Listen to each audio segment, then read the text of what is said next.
Mais je vous montre tout simplement un très beau monument que vous pouvez voir ici. Mais ça représente tout simplement une mémoire de défense. Bon, c'est ce qu'ils ont pu garder de toute cette. Donc c'était comme une douane. Hein, tu devais, depuis le 1314, ça remonte à longtemps, quoi.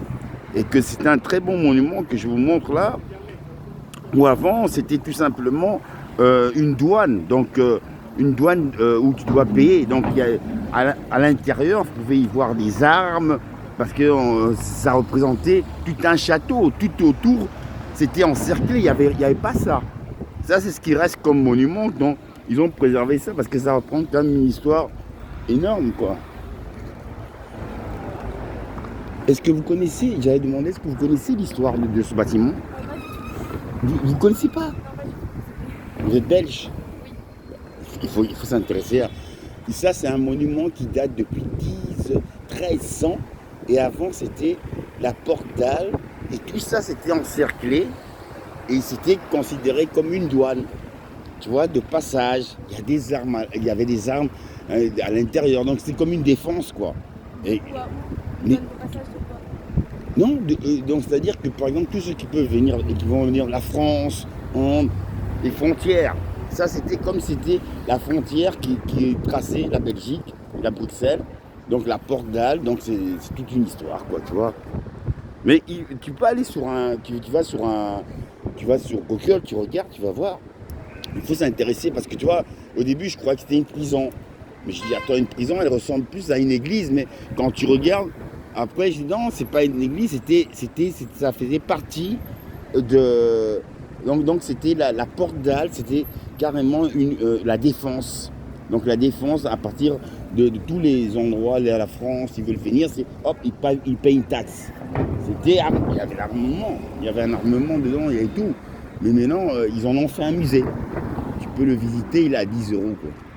Tu vois, et que ça vaut la peine parce que moi, bon, évidemment, moi, on m'a dit que ici, de l'autre côté, là, il y avait où il y a la place de jeu de balle. Attends, je vais voir un ami là. C'est un ami que je connais. Oh, regarde, de longue date, là. Bon, bon, bon, qu'est-ce qu'on dit à Yvan, là? On dit bonjour. Ouais. Bah, attends, regarde, dis-moi un peu. J'ai rencontré deux alcooliques ici. Ouais, Ici, ils m'ont dit que, bon, moi j'ai dit non, mais c'est ce monument. Il dit non, ce monument, il date depuis 1300. Avant, c'était la porte d'Al, c'était comme, c'est considéré, oui, c'était considéré comme un commerce. Ouais, C'est-à-dire que tu as payé ta taxe. exactement. Voilà, c'était ça. Mais non, et je rencontre ces alcooliques, ils me disent non, c'est pas. Et parce qu'ils me disent après, c'était une prison. Parce que tout ça, c'était encerclé. Il n'y avait pas. Oui, il y avait des murs, parce que j'ai vu non, la photo En fait, ancienne. là où il y a Ouais, maintenant la partout. petite ceinture, Ouais, ouais, il y a ouais. des murs. Il y avait des murs partout. Et maintenant, quand je rencontre ces alcooliques, ils me disent ouais, si t'es une prison, on allait voir des grilles. Après, je dis mais alors, mais où? Après, il dit la prison, tu vas au jeu de balle. Et j'ai dit mais c'est où le jeu de balle? Il dit c'était en dessous, tout souterrain, soi-disant, il y avait une prison. C'est pas vrai, quoi. Je dis là, ils avaient bu, ils étaient déjà bien pétés. Et que moi, je te dis, Lionel, je suis bien content. Parce que le jeu de balle, je connais, j'ai vu le jeu de balle, j'ai regardé sur Google, c'était une ancienne place où les gens venaient partager, par exemple, échanger, hein, et voilà. Et maintenant, ils en ont fait, ils ont toujours tenu cette place comme un échange. Les gens, ils vont faire les vides-greniers, et ils arrivent là, et ils vendent. Et moi, c'est mon jardin d'amour. Et je vais là-bas et je dis, ça vient de l'Inde. Oh, je veux prendre. Ça, oui, des trucs. Eux, ils font les vides-greniers, les gens sont morts. Ils vont aller et après, ils vont revendre ça là-bas. Mais pour rien. J'achète un service d'assiette, mais de 1800. À combien? 10 euros. Le matin de très bonne heure. Mais ça coûte cher si tu vas vendre ça maintenant aux enchères. Voilà, et tu peux revendre ça plus cher. Mais bon, je trouve qu'on a une belle histoire de notre capitale européenne. En plus, on détient la deuxième forêt la plus grande urbaniste dans une ville, forêt de Swan. Donc, forêt de Swan, imagine-toi, avant c'était les Gaulois, il y avait les loups.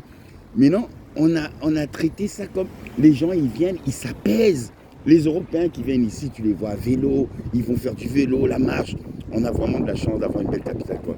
Parce que Paris, j'ai été, c'est galère.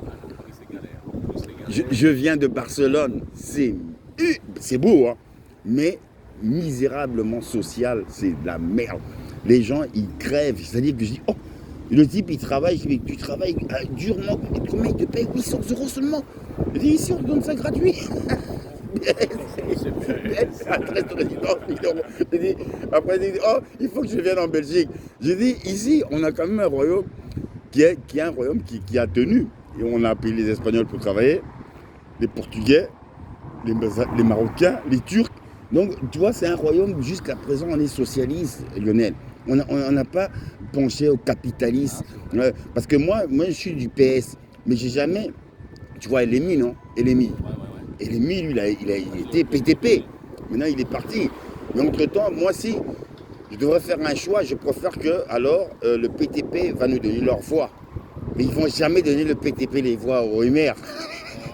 Ce sont des travailleurs qui ne vont jamais accepter que les MR, eux, c'est pour les indépendants.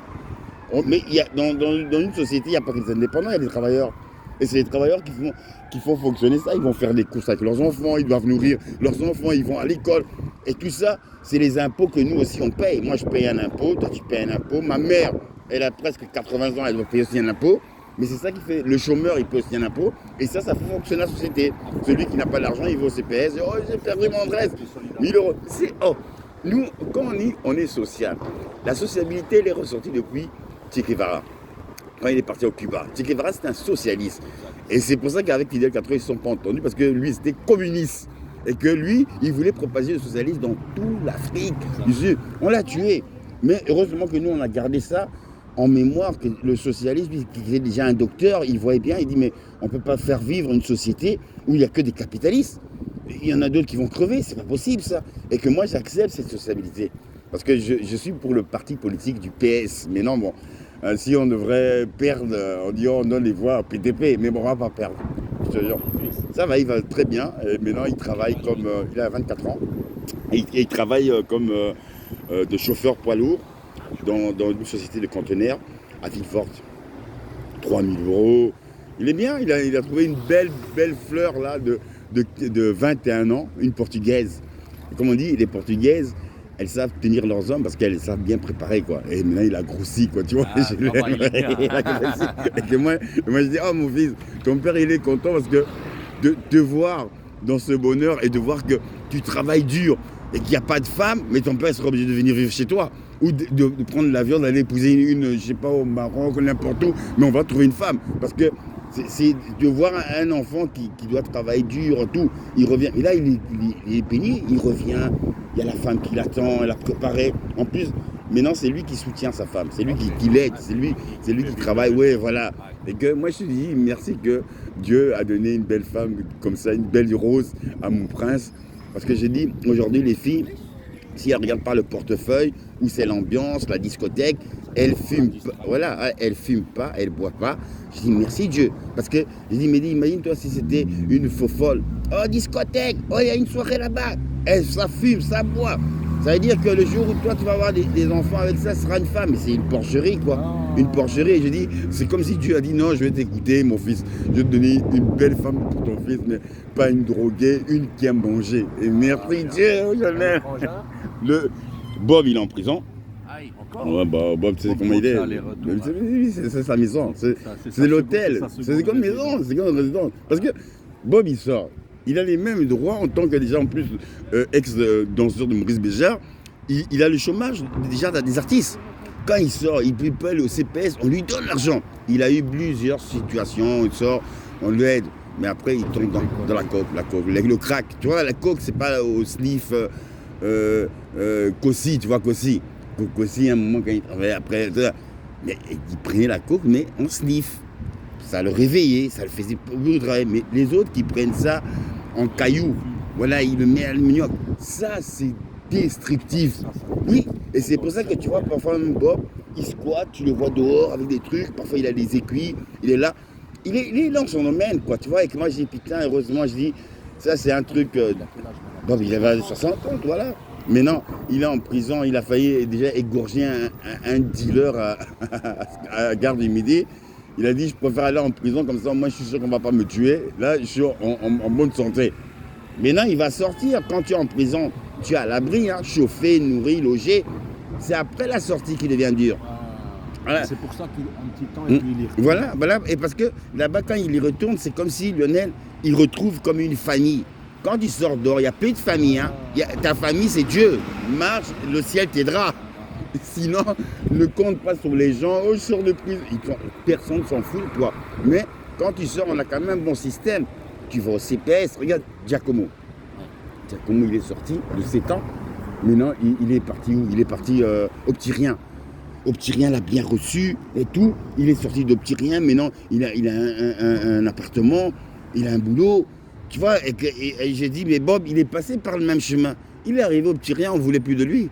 Il arrive là, il commence à vendre la coke, il commence à faire. Il dit, oh, donc viens, on veut t'aider. Mais lui, chaque fois, c'est la même connerie. Donc j'ai dit, Bob, c'est son destin, c'est lui qui cherche ça. Parce que moi, j'ai été en prison une fois, même deux fois, je crois. Hein, mais une fois, c'était vers 93.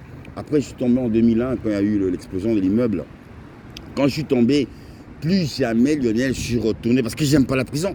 Moi, j'ai jamais voulu venir. Oh, je vais aller en prison.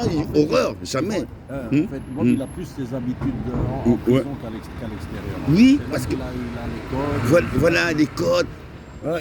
Tu as les contacts. Comme monsieur fait du yoga, il donne des cours aux autres. Il sent qu'il y a une famille. Dehors, il n'y a plus de famille. Quand tu vois Bob dehors, c'est la tristesse. Donc, mais à un moment, je dis non, si tu te structures, tu sors, tu dis non. S'il n'y a personne, il y a toujours quelqu'un. Parce que comme si on dit Dieu, c'est un esprit. Donc, mets ta tête au-dessus, remercie que tu as encore les yeux, et dis-toi, le ciel te guidera. Donc, le chemin, il n'est pas compliqué. Parce que quand on dit en prison, ils te disent, il y a des assistants sociaux qui viennent dire, monsieur, vous pouvez aller au CPS, vous êtes là. On va t'aider.